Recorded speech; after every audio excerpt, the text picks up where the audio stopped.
Review copy provided by Atlas.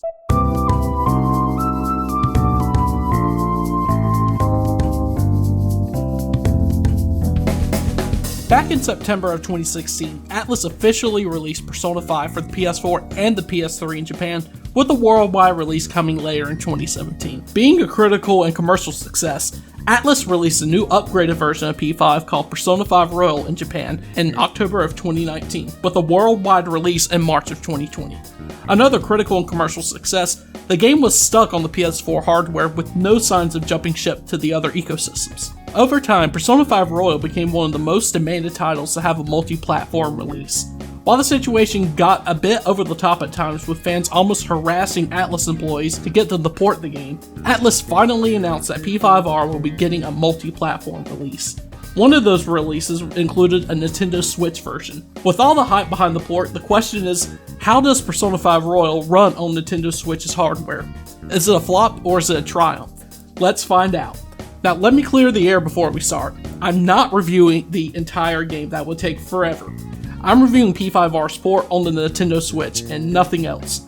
The game is fantastic in every single way, and you should try it out on the platform of your choosing.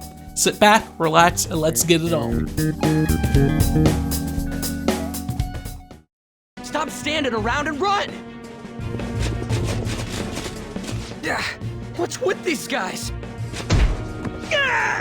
One thing I've been seeing recently are these dumbass claims that P5R won't run well on Switch due to its dated hardware.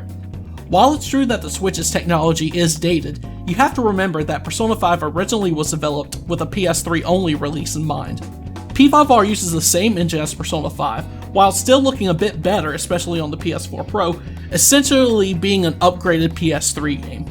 Catherine Full Body uses the exact same engine, which also has a fantastic Switch port. Now, did I go into this port expecting 1080p graphics with a steady 60 FPS? Hell no. Instead, what we did get is a very steady 30 FPS in docked mode on the Nintendo Switch. Here's a comparison with P5R on my PS4 Pro.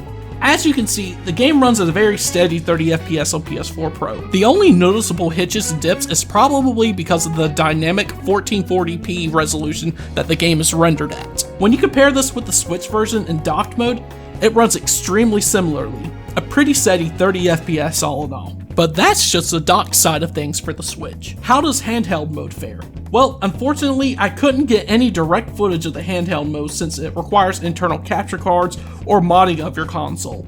However, I'm sure you'll be able to find other gameplay out there on YouTube. I will say, the handheld side of things does suffer a little from the Switch not being able to use its full power. You'll see some dips and stutters in the frame rate performance because of the hardware in handheld mode. Now, I know what you're gonna say, "See, King, I told you the port is trash, you're just a fucking Nintendo Switch diehard lover," and all that's over some frame rate issues in handheld mode. That is not true at all. The game is very playable in handheld mode, and maybe a day one patch can fix these minor issues. All in all, handheld mode feels great performance-wise. I'm actually very impressed with the Nintendo Switch's hardware performance with this game. I knew it could do really well, especially since I saw Catherine Full Body, but hopefully this will finally put the haters at rest. I'm sure it won't though because of the few frame rate stutters in handheld mode, but I digress, I don't give a fuck. Let's move on. Now, onto the visuals of the Switch version, and there is a lot to talk about with this. Obviously, with the Switch running on a mobile chipset, you won't get the same graphical fidelity that you would say on a PC, PS5, or even PS4. As you can see from the various clips I have, visuals have been downgraded. These downgrades include lower texture qualities, a noticeable dip in anti-aliasing, and a softer looking background. However, the game never looks bad in dock mode. While I can't tell exactly what the resolution docked on Switch is, I expect it to be somewhere between 720p and 900p. It's extremely suitable considering the hardware. Sure, it's a far cry from the 4K visuals you get on the Xbox Series consoles, PS5, and PC, but you're trading in that graphical fidelity for a hybrid experience on Switch with the portability of the console. Now, let's talk about the visuals for the handheld mode, and this is where the port falls a little short for me.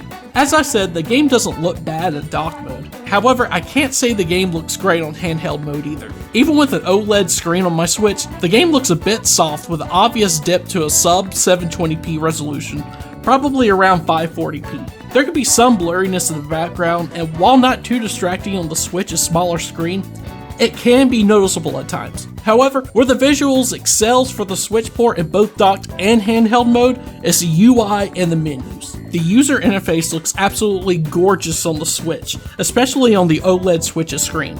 The colors pop and it's a joy to experience. I can say the same of the anime cutscenes on the OLED screen as well, as they look absolutely brilliant on the display. All in all, the visuals of the Nintendo Switch port of P5R look pretty good in dock mode, even with the obvious visual downgrade from the PS4 version. While not impressive in handheld mode, the colors really pop on the Switch's OLED screen, which more than makes up for the few shortcomings the handheld experience has. I can see it.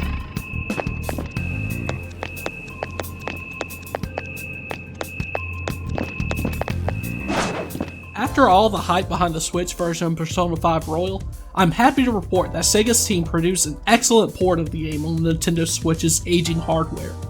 While not perfect by any means, the port is very competent, only makes compromises in its visuals when absolutely necessary, and runs very smooth, especially the docked experience. Hopefully the few hiccups with the handheld experience can be patched out, but even if they're not, the game is very playable in the system in any environment. P5R is an absolute joy to play portably, and I'm very excited by what the team at Sega has accomplished by finally bringing this game to this beloved console.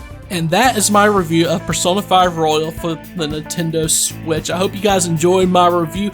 Remember, if you haven't already, if you did like the video, leave a like. If you didn't like the video, leave a dislike. Have you gotten the Switch version of P5R yet? Leave a comment down below, or if you're going to be playing it sometime soon, let me know. What are your takes from this version? And also make sure you subscribe to my channel for more Atlas content. I'll catch you guys in the next video. King out.